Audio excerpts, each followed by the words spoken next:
شخص ایک بیان کرتے ہیں، میں ابو عبداللہ کے پاس تھا احمد بن حنبل، میں نے دیکھا پوری رات سجدے میں روتے رہے اور دعائیں کرتے رہے۔ میں نے کہا احمد بن حنبل پوری رات روتے ہوئے گزار دی، آخر وجہ کیا تھی؟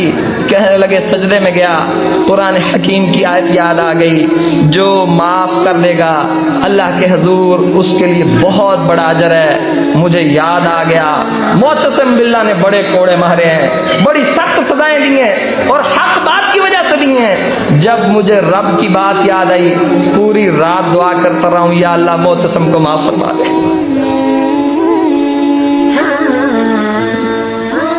یہ ہوتے ہیں اللہ کے بندے، اللہ کے لیے معاف کر دیں۔ ہمارے تو گھروں کو میدان جنگ سے تشبیہ دی جا سکتی ہے، جس میں انتقام کی فضا ہے، مرد عورت سے، عورت مرد سے، بچے عزیز و اقارب سے، بڑے چھوٹوں سے، ہر دوسرے سے